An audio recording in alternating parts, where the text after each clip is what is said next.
Welcome to CEO Money. I'm Michael Yorba. Thanks for joining with us. All right, I have Adan Gonzalez with me.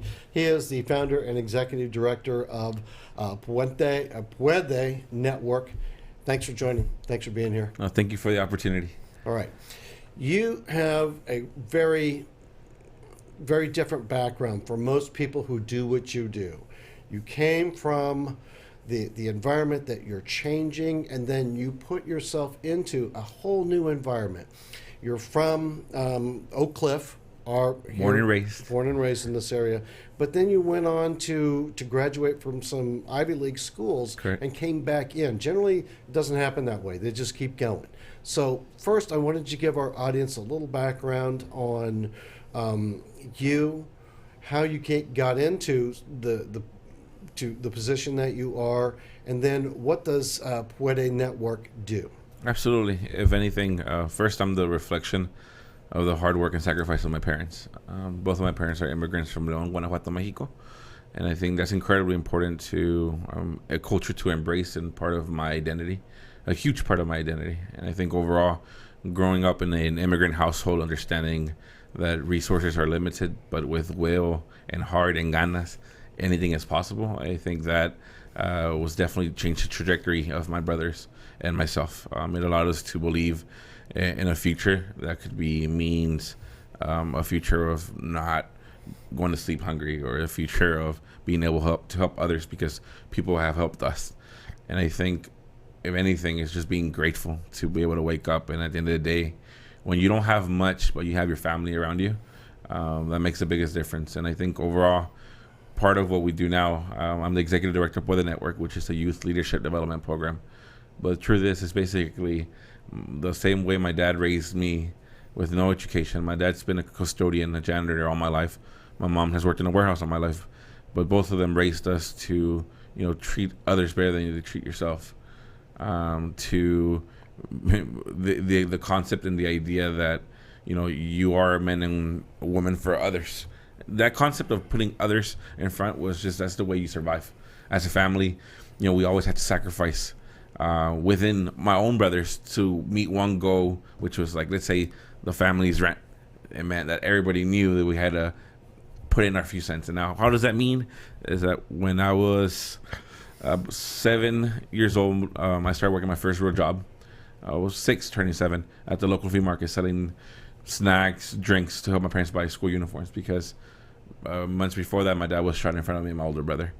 That was the first time one grew up and recognized what violence means, why it's impactful and it can hurt people. It recognized what financial constraints can do, realizing that if my parents don't have enough money for the rent, we're going to get kicked out. Learning as a son of immigrants, learning the English language and having to translate letters, mail, news, the list goes on. You become the doctor, lawyer at 8 years old. All these different combinations ultimately help me understand that, I am proud where I'm from, but it's not normal. And other kids should not have to struggle the way most kids do at this point in inner city neighborhoods like Oak Cliff. Now, you went on to graduate from Georgetown and also from Harvard. Correct. And then you brought those skills back into your neighborhood and founded Puede Network. Correct. Now, this is in the hopes and the ambition to alleviate poverty, educate, and help your fellow mankind in your own neighborhoods. Tell our audience what La Puede Network does and how you engage with your network of friends and neighbors throughout this Dallas landmass. That's about 40% of our Dallas landmass, and that's there's about 2.8 million people over here that we're talking about, and you're the guy. I think we embrace the human capital that exists. Mm-hmm.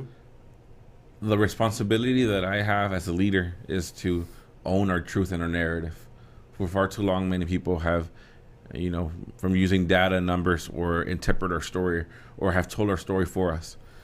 The privilege of growing up where I did allows me, and having the higher education that I have, allows me to own my story. And within that story is understanding where we meet people where they're at. There's a lot of very intelligent folks with good intentions and good hearts that understand numbers and have theories of how to impact our community. There's a difference between walking with them and asking what problems do you want to solve. And I think that engagement starts in school. It starts in education. I, grew up in Dallas ISD, very proud. But I'm proud of things that, not your typical student should be. Like, we're proud of how much our teachers had to hustle to teach us a lesson that didn't go with the standards.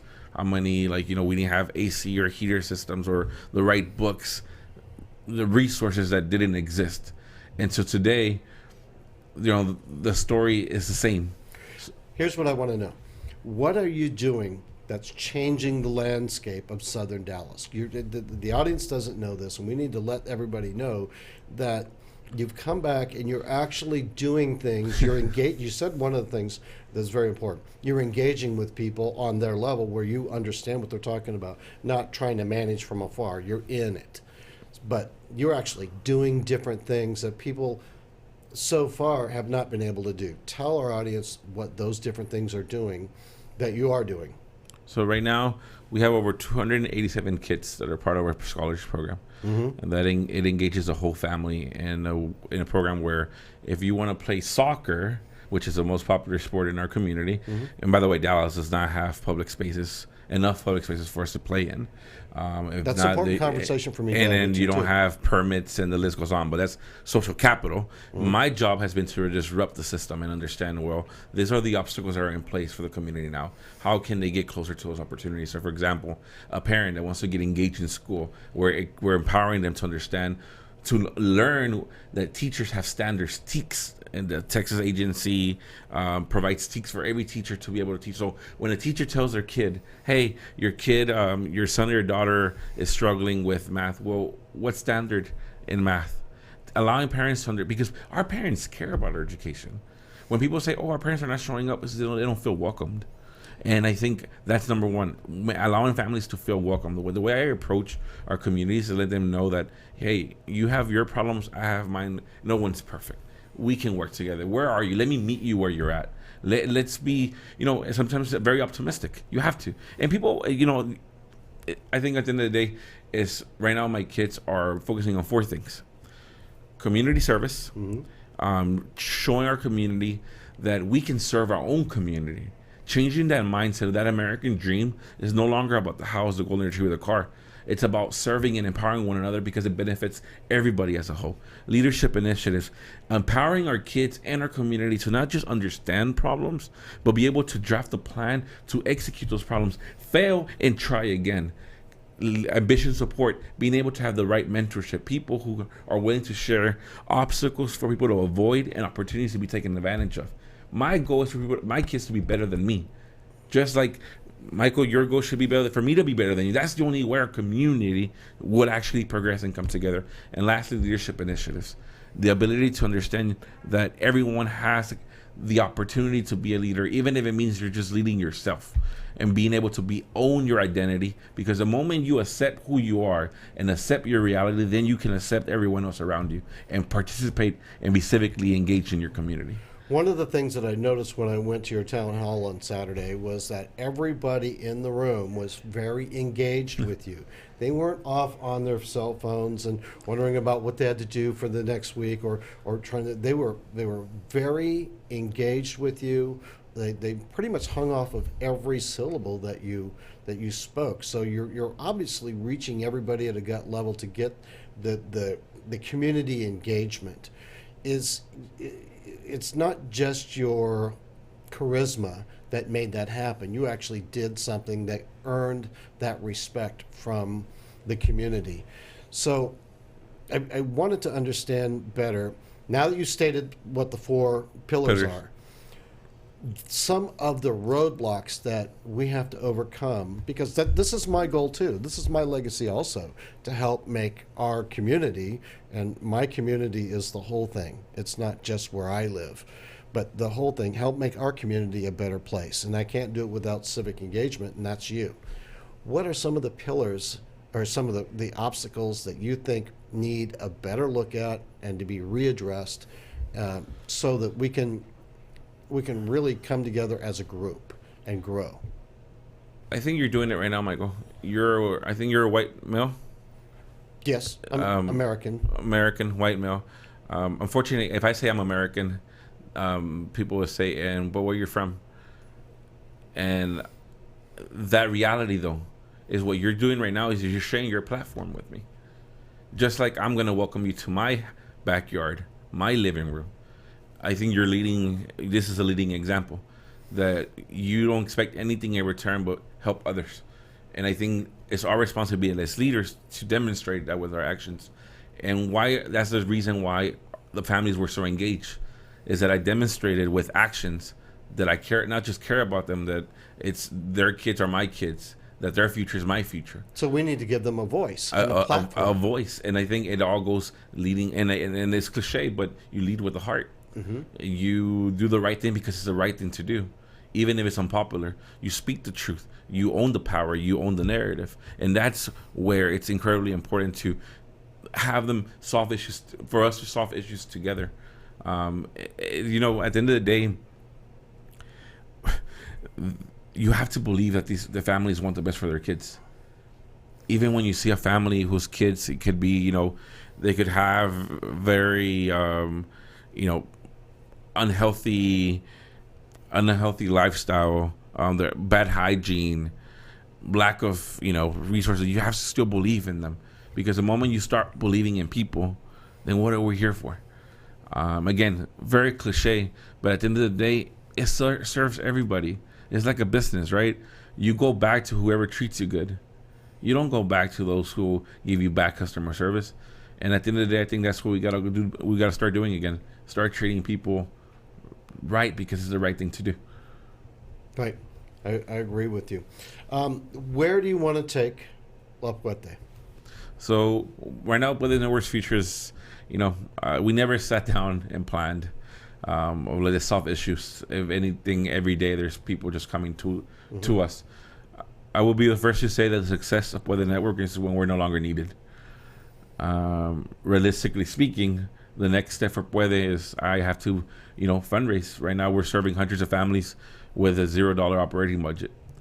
The truth is, for anyone who's out there, my wife is paying our mortgage, the bills, to allow me to serve my community, our community. Mm-hmm. Yes, I have a degree from Harvard, Columbia, Georgetown. Doesn't mean anything if we're not using those degrees to empower people. And I think at the end of the day, with Puede Network right now, I have to focus on fundraising so I could create more opportunities for my kids, because I take my kids I take them to museums. Like, for example, in Fairbury, there's a philanthropist that just called me yesterday, Jorge Baldor, which I give him a shout out. He wants to invite over 50 of my kids to the Meyerson Symphonisium. That's only possible because someone picked up their phone, and I don't have the budget to take my kids where I know they need to go. And I think that's the next step that we've taken this grassroots organization just by luck and chance. Where people invite us, I take them. We figure it out. I put on my credit card. I figure it out. And I think now it's been, again, we blink your eyes, and it's been 7 years that we've been organizing this. So we need to get the message out to the point where people who are able to help and have it in their heart to help know that you're there, so that they can participate. I would hope so. Okay. I know on the bottom of the television show, we call it the lower third. They've got your address, but there are other ways that people can reach out and work with you. Such donations are one, but participation in other things that you do. And that's the thing that's been interesting about the network, though. Yeah. Is that, and it's sometimes difficult for people to understand, where it's like the concept of the network is building a web and a line of support within the community. So, for example, tutors, your people are used to kids from privileged backgrounds coming to build their resumes by tutoring the poor kids. Right. But why am I not using our own poor kids to tutor our younger poor kids? That's the game changer. Yeah. And that's where the concept, people throw the word poor out there, but it's people. And that's another thing that's so great about Puede Network, that even within our volunteer program, like we have over 18 volunteers, coaches, tutors, teachers that are within the neighborhood, or that we're not waiting for someone to come rescue us. Now, again, how do we go to the next level? That's where money makes a difference at the end of the day, where I'm limited on where I can expose my kids because it costs money. Got it. All right. Thanks for being a guest on today's show. Thank you so much, Michael. My pleasure. All right, you've been watching CEO Money with Michael Yorba. All right, now don't forget, I have Puede Network up on the website and on the app under CEO Money Partners if you're looking to participate and to alleviate poverty and alleviate crime in our area. That's where you can find these people.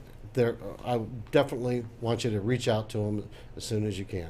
All right, thanks for watching. You've been watching CEO Money with Michael Yorba. Don't forget, download our app, CEO Money, on iOS and Android.